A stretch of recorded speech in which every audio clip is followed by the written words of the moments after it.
Alright, according to American analysts, Ukraine's relentless efforts to push back Russian troops in occupied southern areas of the country are so effective they are now tangibly degrading Russian logistics and administrative capabilities. The Institute for the Study of War, ISW, a U.S. defense and foreign affairs think tank, released a lengthy report on Monday detailing the military operations between both sides.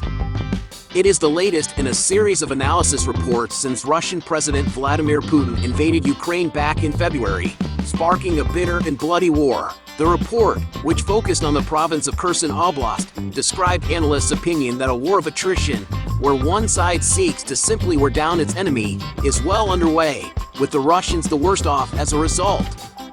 Ukraine's strategy and reported success was laid out in the document's opening remarks. It began, "The Ukrainian counteroffensive is tangibly degrading Russian logistics and administrative capabilities in occupied southern Ukraine." As ISW has previously reported, Ukrainian officials explicitly confirmed that Ukrainian troops seek to attrit Russian logistical capabilities in the south through precision strikes on manpower and equipment concentrations, command centers, and logistics nodes.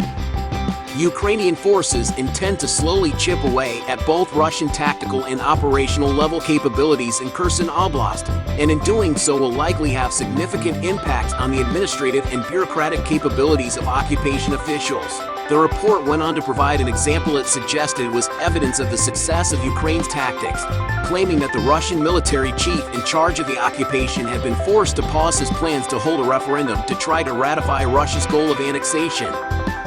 ISW analysts wrote, the head of the Kherson Oblast occupation regime, Kirill Strumusov, told Russian media outlet TASS that his administration has paused annexation referendum plans in Kherson Oblast due to security concerns. The Ukrainian Resistance Center similarly reported that Russian occupation authorities are abandoning plans for referenda due to the ongoing counteroffensive. Shortly after TASS published his comment, Strumusov posted on Telegram denying he called for a pause because his administration had never set an official date for the referendum.